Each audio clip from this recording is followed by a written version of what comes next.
छत्रपति शिवाजी महाराज के फोर्ट्स के दर्शन लेना और छत्रपति शिवाजी महाराज के दर्शन लेना ये हमारे लिए एक ही समान है, क्योंकि आज भी हम छत्रपति शिवाजी महाराज को, छत्रपति संभाजी महाराज को इन किलों पे महसूस करते हैं। इसी सह्याद्री ने छत्रपति शिवाजी महाराज, छत्रपति संभाजी महाराज, छत्रपति राजाराम महाराज, इन सारे छत्रपतियों के साथ मिलकर स्वराज की स्थापना की है। ये खूबसूरत सा दिखने वाला सह्याद्री एक ज़माने में मुगलों के लिए खूंखार हुआ करता था और इसका एहसास आज भी इन जगहों पे आने के बाद महसूस होता है। ये जितने खूबसूरत है उतने ही खूंखार भी है, इसमें कोई शक नहीं। तो आज ऐसे ही छत्रपति शिवाजी महाराज के एक किले पे मैं आया हूँ। आज इस व्लॉग में हम ये देखेंगे कि इन बातों में क्या फैक्ट्स है और क्या अननेसेसरी हाइप्स है, जो आज 350 साल के बाद भी शिवाजी महाराज और इस किले के बारे में कही जाती है। ये किला इतना बड़ा है कि मुझे 2 पार्ट्स में इस व्लॉग को डिवाइड करना पड़ेगा। ये है फर्स्ट व्लॉग। सुधागढ़ के इस फोर्ट पे आज मैं आया हूँ। ये बहुत बड़ा फोर्ट है और यहाँ से सह्याद्री के अलग अलग रूप हमें नजर आते हैं। So welcome to my YouTube channel Prathamesh Mane vlogs. मैं हूँ प्रथमेश माने, सह्याद्री का एक ट्रैकर महाराष्ट्र से। आज मैं जो निकला हूँ सुधागढ़ के लिए, ये मेरा 2026 का फर्स्ट ट्रैक है और ये काफ़ी लेट हो चुका है हमें, मैं ये जानता हूँ। एक्चुअली ट्रैकिंग का जो मोमेंटम था वो टूट गया लास्ट ईयर और उसके बाद मैंने कई सारे टेम्पल्स कवर किए। अगर आपने इस व्लॉग के पहले के सारे व्लॉग्स देखे होंगे तो आपको मेजरली टेम्पल्स नज़र आएंगे, पर इस बार मैंने ज़बरदस्ती सोचा कि मुझे ट्रैकिंग शुरू करनी चाहिए और इसीलिए मैं निकला पातछापुर के लिए। अभी आप सोचोगे पातछापुर ये कैसा नाम है? ये एक गांव का नाम है जहां पर हिस्ट्री जुड़ी है बादशाह से। इस गांव का जो डिस्टेंस है वो मेरे घर से अप्रॉक्सीमेटली 125 किलोमीटर्स का है, मतलब मुंबई से। और अगर पूना से इसकी डिस्टेंस को कैलकुलेट करूं तो दैट इज़ अप्रॉक्सीमेटली 117 किलोमीटर्स। तो मैं मुंबई से आ रहा था, इसलिए सबसे पहले खोपोली के पास बसे पाली गांव में पहुंचा। पाली गांव से आगे ड्राइव करते हुए हम पहुंचे दरिया गांव। इस गांव में मैं पहुंच गया और सबसे पहले मैंने अपनी कार पार्क की और कार पार्क करने के बाद इमीडिएटली मैंने अपने ट्रैकिंग गियर्स इकट्ठा किए और ट्रैकिंग की शुरुआत की। ट्रैकिंग शुरू करने के बाद ये एक लैंडमार्क हमें नज़र आता है अगर आप दरिया गांव से ट्रैक की शुरुआत करते हो। And this is the right trail. आगे जाते ही हमें कुछ टूम्स नज़र आते हैं जिन्हें मराठी में समाधि कहते हैं। ये यूजुअली किसी न किसी वॉरियर को डेडिकेटेड होते हैं। ये जो ट्रैक है हमारा, ये अप्रॉक्सीमेटली 2.5 घंटे का है। क्यों, वो भी मैं बताऊंगा। सामने जो नज़र आ रहा है वो है पातछापुर। ये वही गांव है जहां पर एक ज़माने में औरंगज़ेब का बेटा अकबर आके रहा था। छत्रपति संभाजी महाराज ने उसे यहाँ पे लाके रखा था और क्योंकि ये सेफ रीजन है, क्योंकि ये हर साइड से पहाड़ों से घिरा हुआ है। आपको सामने सरसगढ़ नज़र आता होगा और इन्हीं के बाजू में आपको 2 पहाड़ी भी नज़र आती है। साथ ही साथ में अभी मैं जहाँ पे खड़ा हूँ वो है सुधागढ़। तो चारों ओर से पहाड़ों से घिरा हुआ होने के कारण छत्रपति संभाजी महाराज ने बादशाह अकबर को इस गांव में लाके रखा जहाँ पर उसकी छावनी थी। और ये सीन आपने छावा मूवी में भी देखी होगी। ये वही जगह है और इसीलिए इस गांव का नाम पातछापुर हो गया।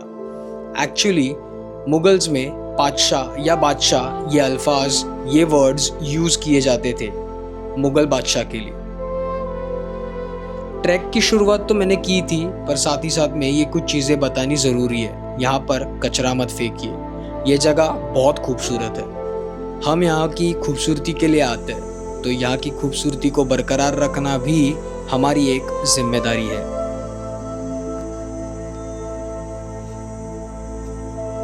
टेम्परेचर बहुत ज़्यादा था, जिस वजह से हर 15 to 20 मिनट्स के बाद काफ़ी एग्जॉस्टेड फील हो रहा था, और इसीलिए हम रेस्ट करते करते आ गए, जिस वजह से ये 1.5 से 2 घंटे का ट्रैक हमें 2.5 घंटे में पूरा करना पड़ा। ऑन द वे कुछ पुरानी सीढ़ियाँ नज़र आती है। ये वही पुरानी सीढ़ियाँ है जो 300-350 साल पहले बनाई गई थी।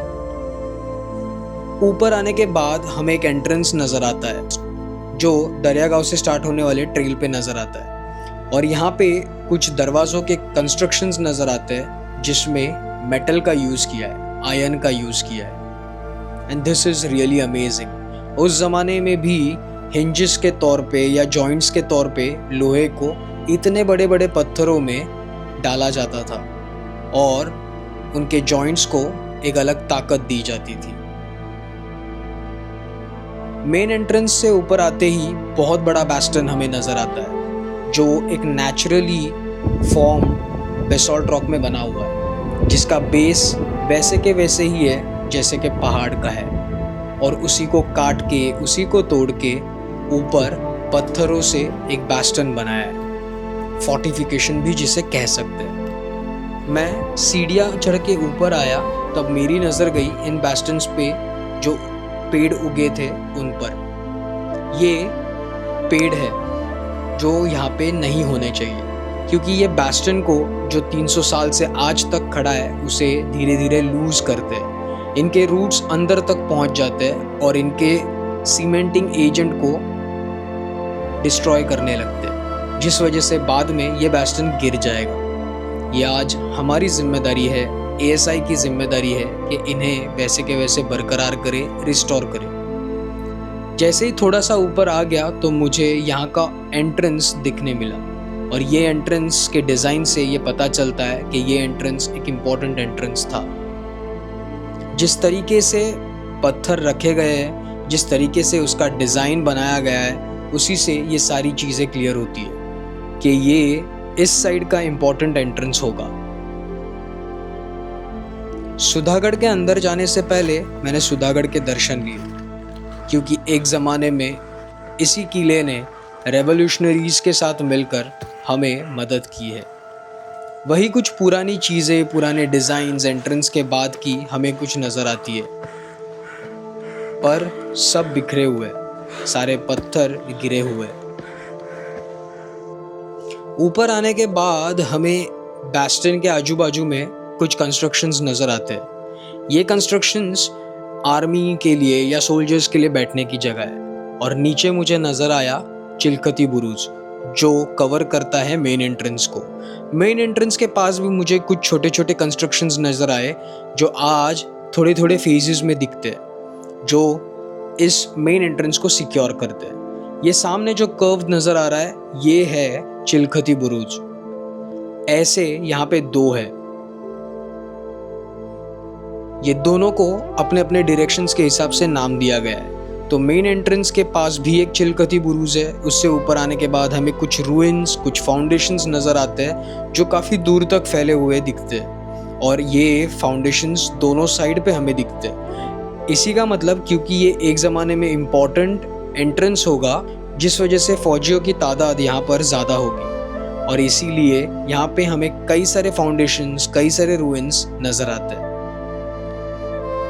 इन्हीं रूइंस को पार करने के बाद हमें सेकंड चिलखती बुरुज नज़र आता है। जैसे अभी विजय खड़ा है, वैसे ही एक ज़माने में यहाँ पे मराठास, मावड़ा जिन्हें कहते हैं, वो खड़े रहते होंगे, जिनकी दूर दूर तक नज़र जाती होगी सामने वाले एरियाज पे। और ये जो हमें नज़र आ रहा है, ये है चिलखती बुरुज। ये फोर्टिफाइड बेस्टन होता है जिसके पीछे सोल्जर्स मूव करते हैं। आज की भाषा में कहे तो बंकर, और इसी के ऊपर तोहफे रखी होती थी, और जो भगवा ध्वज है वो लहराता था, क्योंकि वो एक सिग्नल होता था कि ये फोर्ट मराठास के अधीन है। और इसके बीच में जो मूवमेंट होती थी वो बाहर से नज़र नहीं आती थी, तो कोई भी अंदर झांक के देख नहीं सकता। अब हम देखेंगे चिलकती बुरुज का इनर पोर्शन। ये वो एंट्रेंस है या फिर एग्जिट है जो हमें कनेक्ट करता है बंकर के साथ, जिसे चिलकती बुरुज कहते हैं। यहाँ से पूरे इस रीजन पे प्रॉपरली ध्यान दे सकते हैं और इसीलिए इन बैस्टन्स का यूज़ होता था और ये सेफगार्ड करते थे मेन एंट्रेंस को। ये है वो ड्रोन शॉट जिसमें हमें दोनों साइड के बैस्टन्स नज़र आते हैं और इन मार्किंग्स में आपको ये दोनों भी क्लियरली दिखाई देंगे। अगर आप यहाँ पे आने वाले हो तो प्लीज़ ये दोनों भी देखिए। हमें अप्रॉक्सीमेटली 2 से 2.5 घंटे हो चुके थे ये ट्रैक स्टार्ट करने के बाद और इसीलिए काफ़ी प्यास लगी थी और हमने सोचा यहाँ पर इस वाटर सिस्टम के पास अप्रॉक्सीमेटली आधा घंटा बिताएंगे, रेस्ट करेंगे और यही का पानी पिएंगे। मैंने अप्रॉक्सीमेटली 2 बॉटल्स ख़त्म की और मेरे सामने ये बैस्टन था। बहुत खूबसूरत लग रहा था और मुझे न जाने क्यों उस पुराने एरा में लेके जा रहा था। ये सारे ख्याल मन में घूम ही रहे थे और साथ ही साथ में हमने कुछ खाने के लिए लाया था, वो भी खा रहे थे। नमस्कार, नाव काय? सौरभ जाधव, प्रथमेश माने. गाव कुठलं? कोलाडच का? गोवे गोवे कुठे आला? कॉलेजच्याच थोडा बाजूला. हां, 3 किलोमीटर. सो ट्रैक्स पे तो नए दोस्त बनते ही है, वैसे ही सौरभ भी मेरा दोस्त बन गया। ये सामने दिखने वाले दरिया गांव से हमने हमारा ट्रैक शुरू किया था और इस फुटेज में दिखने वाले ट्रेल्स पर से हम आकर इस फोर्ट पे पहुंचे थे और यहाँ तक आने के लिए ही हमने हमारा 2.5 घंटा यूज़ कर लिया था। अगर आप यहाँ पे इन फोर्ट्स पे आते हो तो अपना खुद का प्रॉपरली ध्यान रखना, वाटर कैरी करना और खाना भी थोड़ा सा कैरी करना। ऊपर आने के बाद सबसे पहले मेरी नज़र गई तैल बैल फोर्ट पे और घनगढ़ पे। ये दोनों भी मेरे फेवरेट फोर्ट्स हैं। और बाद में नज़र गई सुधागढ़ के सबसे बड़े प्लेटो पे। ये दूर दूर तक एक जैसा ही नज़र आ रहा था। तो अब हम आए हैं, पहुंच गया हूँ मैं विजय के साथ और एक नया दोस्त भी हुआ है मेरा, सौरभ जाधव, जो कोलाड से है और ये प्लेटो एरिया है सुधागढ़ का। एंड यहाँ पे बहुत ऐसे पत्थर नज़र आते हैं जो किसी न किसी हवेली के फाउंडेशन है। सो देख सकते हैं कई सारे पत्थर ऐसे इकट्ठा किए। I'll just show you. See this. ये सारे पत्थरों के रोज है, सिमिलरली यहाँ पे भी नज़र आते हैं। And these are all foundations of haveli जिसे कहते हैं उसके। पूरा प्लेटो है। मेरा फेवरेट तैल बैला फोर्ट यहाँ पे नज़र आ रहा है। जो बाइकर्स का अभी ट्रेंडिंग जो लोकेशन है वो भी यहाँ से दिखाई दे रहा है। घनगढ़ है यहाँ पे, एकोले वैली दिख रही है। So this place is really an amazing one. And Sudhagad historically भी बहुत इम्पोर्टेंट रहा है मराठास के लिए during the era of Chhatrapati Shivaji Maharaj and Chhatrapati Sambhaji Maharaj. यहाँ पे आया हूँ तो मैं कुछ ड्रोन शॉट्स लूँगा एंड इस लोकेशन के ड्रोन शॉट्स जब लेंगे तब और प्रिसाइसली काफ़ी सारी चीज़ें यहाँ पे देखने मिलेंगी। आप देख सकते हैं बहुत सारे पेड़ है बट इतनी हीट है और ग्राउंड वाटर कम होता है क्योंकि ये बेसॉल्ट रॉक है, तो इन्हें पानी तो नहीं मिल रहा और जिसकी वजह से ग्रीनरी बिल्कुल भी नहीं है। सारे पत्ते गिर चुके हैं। It's like walking in desert like Arizona और सो, ऐसी जगह ही है। Look at the backdrop, beauty. Tail Baila मेरा फेवरेट फूड। यहाँ पर हर जगह पे हमें रूइंस नज़र आते हैं ये सारे रूइंस किसी न किसी एरा में बनाए गए थे। ये सारे रूइंस जो आज हमें नज़र आ रहे हैं वो किसी न किसी ज़माने में किसी पर्पस के साथ बनाए गए थे, पर 300 साढ़े 300 सालों से इन किलों पे किसी ने ध्यान नहीं दिया है, जिस वजह से काफ़ी सारे स्ट्रक्चर्स आज गिरे हुए हमें नज़र आते हैं। मेन रीज़न थे ब्रिटिशर्स, जिन्होंने इन फोर्ट्स पे आना लोकल्स के लिए मना कर दिया था। तो मेंटेनेंस और बाकी सारी चीज़ें तो भूल जाइए। ऊपर आने के बाद कई सारे रूइंस हमें नज़र आते हैं, वैसे ही ये भी एक रूइन मुझे नज़र आया। ये एरिया बहुत बड़ा है और इस स्ट्रक्चर के अंदर और भी कई सारे फाउंडेशंस नज़र आते हैं। पुराने ज़माने में शायद ये किसी की हवेली होगी या फिर कोई ऑफिस होगा, जहाँ से किसी न किसी स्पेसिफिक डिपार्टमेंट का एडमिनिस्ट्रेशन शुरू होता होगा। बहुत बड़ी बड़ी दीवारें हैं, बहुत अच्छी तरीके से पुराने ज़माने में इसे बनाया होगा, इसका ये जीता जागता प्रूफ है। अंदर का एरिया मैंने थोड़ा सा झांक के देखा। It was really very big. Telbaila मैं गया हूँ वहाँ पे। मेरे चैनल पे आपको तेलबेला फोर्ट का भी व्लॉग देखने मिलेगा। शिवाजी महाराज से जुड़ा हुआ हिस्ट्री है इस फोर्ट के आसपास। घनगढ़ के ऊपर कैदियों को रखा जाता था, उसका व्लॉग भी आपको मेरे चैनल पे देखने मिलेगा। So there is an indication कि यहाँ पे एक तालाब है जिसका नाम है कमल तड़े। फिर महादेव मंदिर है Siddheshwar. So will go there, look at this. I don't know what is this, but हवेली के लिए फ्लैट पेस होता है, वो यहाँ पे नज़र तो नहीं आ रहा, बट अगर कुछ एक्सकावेट कर सके तो काफ़ी सारी चीज़ें यहाँ पे हम देख पाएंगे, ढूंढ पाएंगे।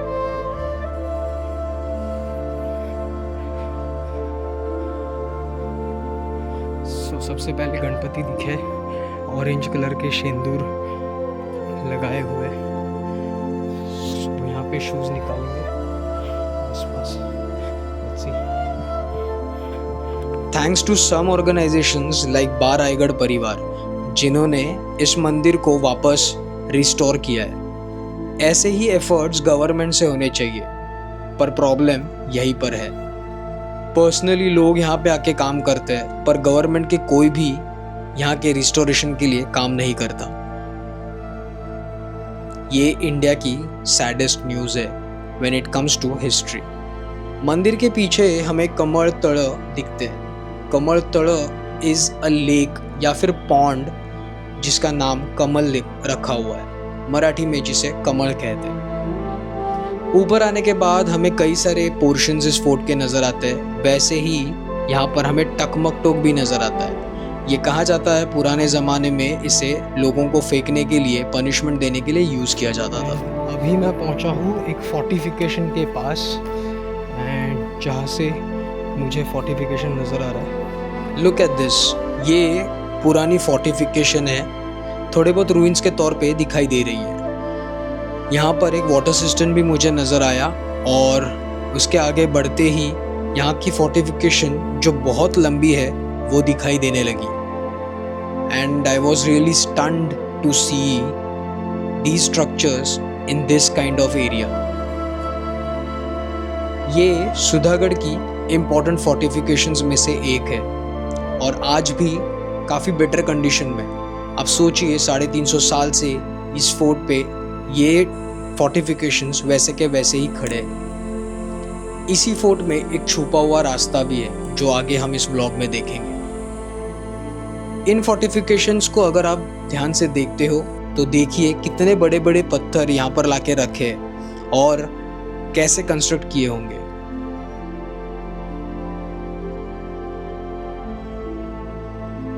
और इन्हीं स्ट्रक्चर्स में मुझे एक अद्भुत स्ट्रक्चर भी नज़र आया जो मैंने काफ़ी बार नोटिस किया है, वो है ऐसे पत्थर। अब आप पूछोगे इनका यूज़ क्या है, तो उस ज़माने में इसमें मशाल लगाई जाती थी। रात के समय में दिए जलते नहीं थे, इसीलिए बड़ी बड़ी मशालें लगाई जाती थी और उन्हीं मशालों को इसमें फंसाया जाता था, सो दैट सर्वेलेंस प्रॉपरली हो जाए, सो दैट जो लोग यहाँ पे खड़े हैं सर्वेलेंस के लिए वो प्रॉपरली देख सके। ये फोर्टिफिकेशन काफ़ी लंबी थी और इसी में मुझे एक रास्ता नज़र आया। ये रास्ता बाद में मुझे पता चला कि एक एस्केप रूट था। थोड़े से हम हिचकिचाए पर बाद में we decided to get in. काफ़ी ध्यान से हर एक कदम रखते हुए मैं इस एस्केप रूट के अंदर जा रहा था। The place was really exciting and thrilling for sure. मैं उस एरा में जा रहा था जब यहाँ से लोग गुजरते होंगे, पर उतने में ही मेरा धक्का स्पाइडर के घर को लगा and they all started to dance. पहले तो मुझे ये ध्यान में नहीं आया, बट बाद में देखते ही पता चला कि कई सारे, शायद हज़ारों स्पाइडर्स को मैंने डिस्टर्ब किया।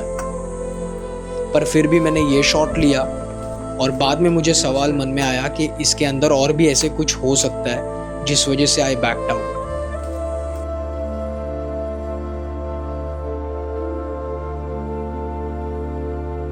और मैंने सोचा इसे ऊपर से और बाहर से देखे, तो मैंने एक छोटे से होल को या फिर विंडो को नोटिस किया। ये वही एस्केप रूट है जो नीचे खुलता है। इनका यूज़ उस ज़माने में तब किया जाता था जब फोर्ट के मेन एंट्रेंस को रात के समय में बंद किया जाता था। ये वही रूट्स होते थे जहाँ से स्पाइस अंदर आते थे इम्पोर्टेंट न्यूज़ को लेके, या फिर इम्पोर्टेंट न्यूज़ को बाहर लेके जाते थे। सो ये नेटवर्किंग के लिए काम आते थे। पर अगर आप इसकी फोर्टिफिकेशन को ड्रोन से देखते हो तो ये जो सामने लाइन नज़र आ रही है, ये वही फोर्टिफिकेशन है जहाँ पर मैं अभी खड़ा हूँ। अभी हमने जो चोर दिंडी देखी, मतलब एस्केप रूट, वही था और वहाँ से हम ऊपर जाएंगे। इन सीढ़ियों से आगे और ऊपर जाने के बाद हम पहुँच जाते हैं पंत सचिवांचा वाड़ा। यहाँ पर पंत सचिवांचा वाड़ा मतलब मिनिस्टर का वाड़ा या हवेली। उस जमाने में पेशवास के टाइम पे पंत प्रतिनिधि का रुतबा बहुत बड़ा माना जाता था। और भोर जो पूना के पास एक रीजन है, वहाँ पे एक प्रिंसली स्टेट हुआ करती थी और उनके अंडर सुधागढ़ और सरसगढ़ ये दोनों भी फोर्ट्स आते थे, जिस वजह से कई सारे कामकाज इन किलों से होते थे।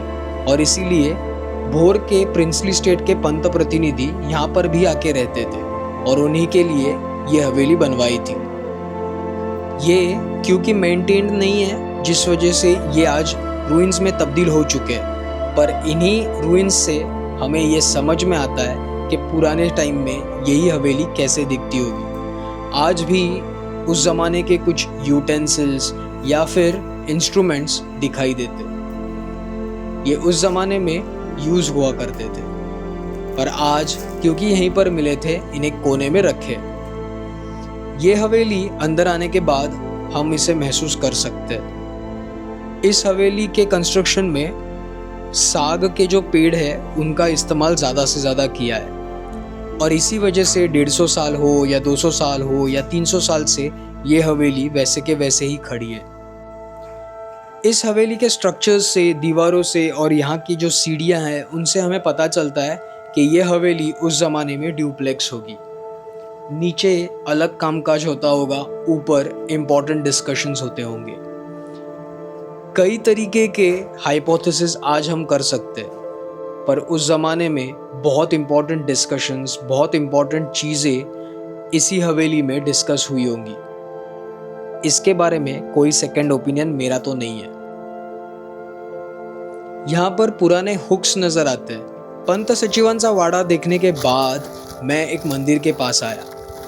ये एक शिव मंदिर हमें नज़र आता है और इसी मंदिर में जो शिवलिंग है उन्हीं के आजू बाजू में कई सारी मूर्तियाँ हमें दिखाई देती है। ये सारी मूर्तियाँ आसपास फैले हुए देवी देवताओं के हैं और आज उन्हें अंदर यहाँ पर लाके रखा हुआ है, क्योंकि ये कहीं ना कहीं खोए हुए मिले होंगे। इसी शिव मंदिर के सामने हमें चिंतोबा का मंदिर भी नजर आता है, जो लोकल गार्डियन के तौर पे माने जाते हैं या फिर लोकल डीटी के तौर पे। इन दोनों मंदिरों के दर्शन करने के बाद मैं तीसरे मंदिर के पास पहुंचा, जो थे गजलक्ष्मी की मंदिर। गजलक्ष्मी ये प्रॉस्पेरिटी बताती है, क्योंकि ये लक्ष्मी के आजू बाजू में हमें हाथी नजर आते हैं। और वैसा ही एक और हाथी इस मंदिर के पास भी हमें नजर आएगा, जो मैं आपको थोड़ी देर में बताऊंगा। अब मैं आया था भोराई देवी के मंदिर के पास। इसी के सामने कई सारे रूइंस भी हमें नजर आते हैं और बाजू में हमें वीरगढ़ या फिर सतीशिला भी नजर आते हैं। वीरगढ़ मतलब हीरो स्टोन्स और सतीशिला मतलब जो स्टोन सती को डेडिकेटेड है। उस जमाने में जो वॉरियर्स मारे जाते थे लड़ाई में, उनकी स्त्रियां या बीवियां सती जाती थी। वो उस जमाने में प्रथाएं होती थी, रिचुअल्स होते थे और उनके याद में ऐसे स्टोन्स रखे जाते थे। मंदिर के सामने हमें गजस्तंभ नजर आता है। गजस्तंभ ये एक दीप स्तंभ है जिस पर दिए लगाए जाते थे और क्योंकि इस पिलर पे हाथी कार्व्ड है, इसे गजस्तंभ कहते हैं। भोराई देवी के मंदिर में तो मैं जा नहीं पाया, पर मैंने अंदर झांकने के बाद मेरी नजर गई एक घंटा पे। ये वही घंटा है, ये वही बेल है जो पुराने ज़माने में चर्चेस के ऊपर लगाई जाती थी और ये यहाँ पर डोनेट की थी चिमाजी अप्पा ने, and he is famous about it. यहीं से मैंने कुछ ड्रोन शॉट्स लिए सुधागढ़ के, जो आपको मेरे इन व्लॉग्स में दिखाई देंगे। भोराई माता के दर्शन करने के बाद अब मैं पहुंचा हूँ भोराई माता के मंदिर के पास में ही एक एरिया है जहाँ पे आपको ऐसे समाधि नज़र आती है। ये समाधि और कुछ नहीं है, ये उनके मेमोरी में बनाए गए स्मारक है उनके याद में, और ये वीरों के है। आप देख सकते हैं यहाँ पे लिखा हुआ है जो वॉरियर्स थे, अज्ञात वीरांच्या समाध्या। सी ओवर देयर कितने सारे, इतने वीर पुरुषों ने अपने बलिदान दिए इस देश के लिए, इस राज्य के लिए। जो भी राजा था उस ज़माने में, तब लड़ाइयाँ होती थी और उन वीरों के याद में यहाँ पे हमें ऐसे समाधियाँ नज़र आती हैं। आगे भी जाएंगे, यहाँ पे भी कई सारे समाधियाँ हैं, पर मेरे दोस्त अभी फ़िलहाल वहाँ पे सीधे शिवलिंग है ऊपर कार्व किया हुआ।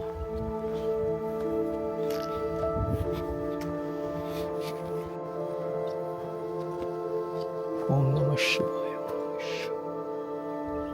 भोराई माता के मंदिर के पास ही हमें एक हनुमान जी का मंदिर नजर आता है, जिसे मराठी में चपेटदान भी कहते हैं, क्योंकि he is in the position of slapping. इसी मंदिर के सामने हमें डायरेक्शंस नजर आते हैं जो हमें महादरवाजा और एक इम्पॉर्टेंट बैस्टियन के पास लेके जाते हैं। भोराई माता और हनुमान जी के दर्शन लेने के बाद मैं अब महादरवाजा की तरफ जाने वाला था। अभी मैं उस जगह पे पहुंचा हूँ जहां से रास्ता स्प्लिट होता है।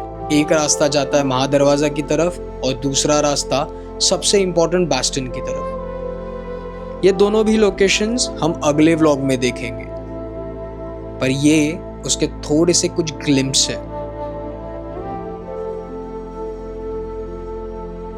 बहुत सारी चीजें और भी इस फोर्ट पे देखने लायक है, तो मैं चाहूंगा, मैं रिक्वेस्ट करूंगा, स्टे ट्यून्ड नेक्स्ट व्लॉग के लिए, so that I can share more important information with you regarding Sudhagad. बहुत सारे ड्रोन शॉट्स मैंने लिए हैं जिससे हमें कई सारी चीज़ों का एनालिसिस करने में हेल्प होती है। अगर आप सुधागढ़ आने वाले हो तो ये व्लॉग आपको ज़रूर हेल्प करेगा। सुधागढ़ का ये फोर्ट बहुत बड़ा है, ट्रस्ट मी, आप थक जाओगे। इस फोर्ट का 50% ही अब तक हमने देखा है। The remaining 50% is really going to amaze you. Second part में बहुत सारी चीज़ें हम देखेंगे, तो मिलते हैं नेक्स्ट व्लॉग में। तब तक के लिए जय शंभूराजे, जय शिवराय।